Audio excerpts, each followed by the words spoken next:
serious. I see through them. They bring guns and drugs into the country, then lock me up when I use them.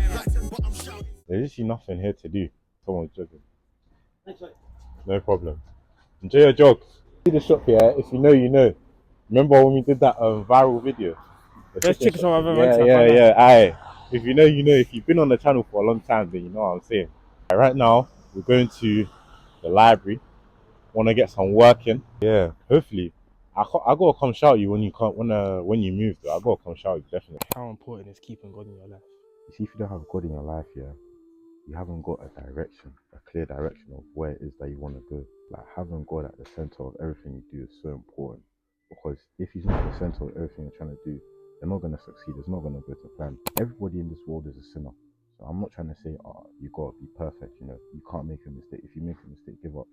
Everybody's going to make mistakes. Even me, I sin. But it's the fact that you always go to God, you always find Him, and you repent, and He helps you. You know what I'm saying? Like that relationship, you need to have a very, very strong relationship with God as well. Having a relationship with God is like the foundations for all the other relationships and friendships in your life. You get what I'm trying to say?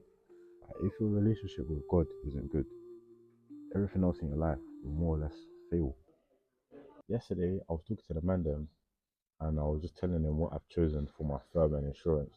So I chose Westminster as my firm, then I chose Coventry as my insurance, innit? What are you studying in uni? I'm going to study journalism. Journalism. Yeah. Okay. Getting to the age where, you know, you want to actually like start building a life for yourself. So everyone's like locked in more or less. I feel like uni, it will help me to network with so many people as well, especially with this content thing. Cause I'll be able to meet people that I would never normally meet from like so many different places. How should you manage the friends that you keep? In school, I was able to learn the difference between a school friend and an actual friend. So many of the guys here that we thought that when we leave school, we're going to be tight, we're always going to do everything together. But we don't even chat to them anymore. There isn't any shade to any of the other men them there. Cause I still like, you know what I'm saying? Like, I still rate these men highly, but everyone's just like busy on themselves. Look for the ones that add value to your life. Don't look for the ones that add negativity to your life. I told this to my little brother all the time. You gotta watch the company that you keep, because the company that you keep here can either elevate you to success, or they can bring you down to destruction, bro. But I know you talked about networking with people, making content. How can you start making legal money? Obviously, in secondary school, it's hard because you can't really work, and it's very hard to pick up a side hustle. So a lot of people here, they'll resort to things like banging air or trapping.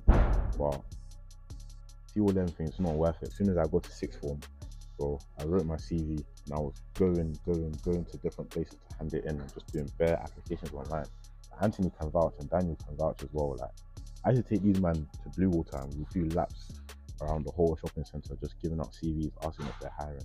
Like, legal money is important. Like, get a job. Like, all this job shaming that, you work in McDonald's, you work in KFC, you flip burgers. That's all bullshit, bro. But at the end of the day, you're making your bread. So you don't give a heck about what other people say about your job, bro. As long as you're hustling. Shout out to all the guys here that have a legit side hustle, bro. There's one guy that I went to school with.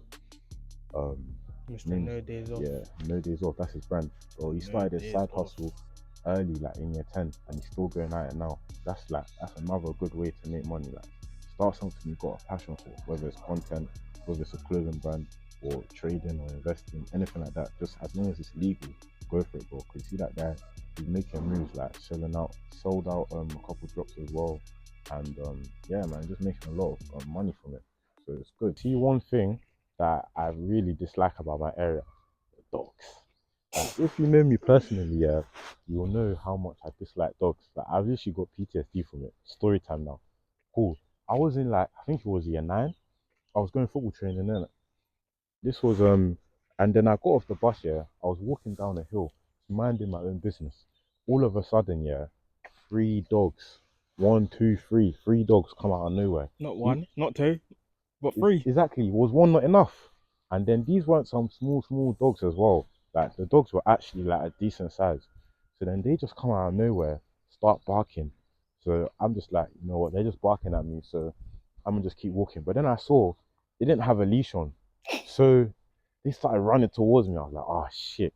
So I had to start running down that hill. And they were so close to getting to me as well. I had to run down that hill, bro.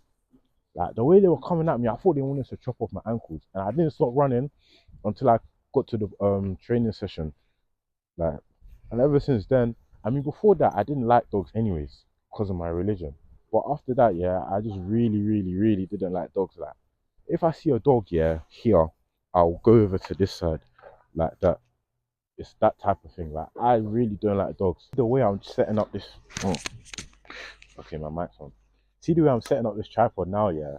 Couple like last year, I would not have been able to do that. You know, like I was so scared of recording in public because I would always feel like, oh, people are gonna look at me weirdly and judge me, like be like, oh, what is he doing? But I was watching Ace Moves the other day, and this made me realize that, oh, those people that will be looking at you is maybe like 5 people, and it's gonna pale in comparison to the people that are watching the video. You get what I'm trying to say? So it's like, and plus those people, they're probably gonna forget that they saw you recording as well within a couple of seconds or once they move on from that area. So if you want to do record something in public, as long as you're not being a nuisance, go for it. I see why old people go on walks now. It makes sense to me. Allows you to escape from your problems or think about them, even just for a moment. What did you do to over? Hey, remember clients. What did you do to overcome a big obstacle in your life? You and the man them know. Obviously, when I was 8, I lost my mum in it. So that was probably like that's probably to this day the biggest thing that has ever happened in my life. And this year is gonna make it 10 years since it happened as well. So over these 10 years, yeah, I'd say that I was saved, you know, because like obviously losing someone in your family is a big, big deal. And then when it's your mum as well, like how do you even come back from that? The person that brought you into this world. Exactly, yeah. She had me in her stomach for 9 months. She brought me into this world, you know. She looked after me while she was still here. And then one day she was just gone for the rest of my life. Like she didn't even get to see me grow up fully more time. She didn't get to see me grow up fully. I'd say that I handled it, but the only way I was able to handle it is because I had a good support system around me. Like when she died, I had my dad, I had my dad's brother, my dad's brother's wife, my auntie, my uncle, all of them, they were all there supporting me and my little brother. So I feel like that support system was really important. Like they all took us in, they all were able to understand what it was we were going through, and they all like did their best to help us. So if you're going through something like that right now, it doesn't have to necessarily be losing a family member, but just like a really hard time, you gotta make sure that you got a support system around you, bro. So this going a bit off topic, but what would you tell someone who is about to enter sixth? So, bro, because I'm not even the best example of a sixth former, so I don't even know what to say. Going to sixth form, the mindset that I went into, yeah, for sixth form was the fact that I'm here to better myself. You know, it's a fresh start. Hence why I went to a different school for sixth form, because sixth form is not easy at all. Like, you're doing less subjects, but it's not easy at all, you know what I'm trying to say? So, you got to make sure that you go into sixth form with the right mindset. That's the mindset I went into it with. As long as you stick to what you say, then you should be calm. I'm just deep in it. Like, if you didn't move schools, yeah, then both of us would not have met Daniel. We would not Yeah. know Daniel. If I didn't see what I'm saying, like if I didn't move school, I wouldn't have met Daniel, bro. Like, And that guy plays a big role in both of our lives. Daniel is one of our biggest brethren now, if not the biggest, bro. And it's crazy because I only met this guy in 2023. Every time, yeah, I'm talking to someone about Daniel, guys will think that I've known this guy for the same amount of time that I've known my other brethren, Wisdom, which is since year 4. But funnily enough, I only met him in 2023 because of the school we started going to.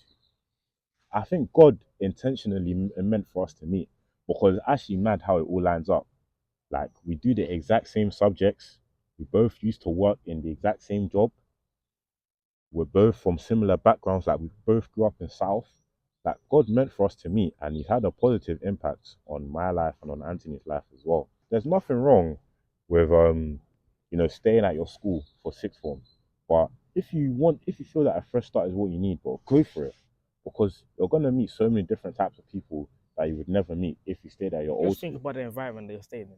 Exactly. Like, my environment has completely changed. I went from a predominantly ethnic school, and now, bro, I can probably count on my hands the amount of black people there are in my school. But am I mad about it? No. Like, obviously, I was a bit skeptical about it going into year 12 because it's an environment that I'm not used to. but it's actually benefited me in a lot of ways going to the school that I go to now.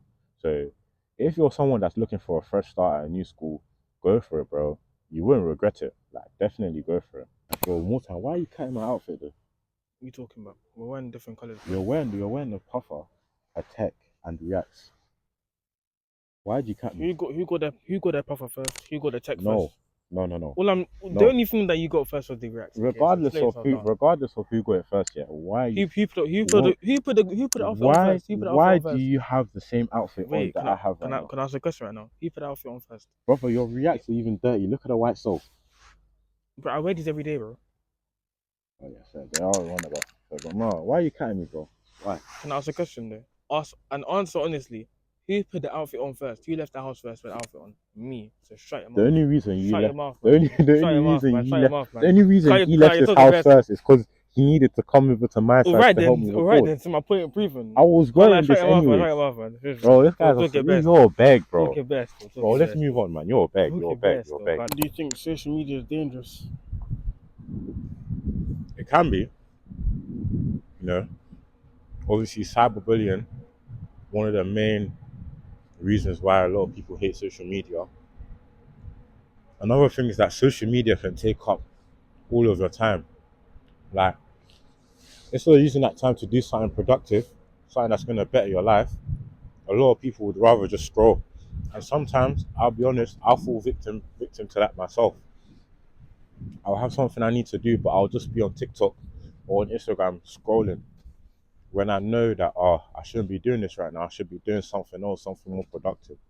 So I feel like depending on how you use social media will determine whether or not it's dangerous. I think your social battery has died though. Ever since we stepped into KFC, this guy's not said one word. If you see the picture I took of him as well, I'll put it on the screen somewhere now. What can you do to protect yourself from damaging relationships? Look at things like their morals, their values, what they stand for, what they believe in, like, you know, the type of person they are. Because looks fade, you know. So say now you're gonna marry that person. If the looks fade and they turn out to be a rotten person, God forbid, I hope nobody watching this video marries a rotten person. But if that's what they turn out to be, you're gonna be regretting it. So I feel like that's a big mistake that people make in this generation nowadays. They look at the face value and what's on the outside rather than looking at what's on the inside. And that's the reason why so many relationships and marriages are failing nowadays. You see, when you see that red flag here and you don't do anything about it, it's like you're putting fuel on a fire. You know what I'm trying to say? Like you're putting fuel on a fire because like you're choosing to ignore it. And then over time it's gonna get worse. Then eventually you won't be able to put out that fire and then you're gonna face the consequences of that.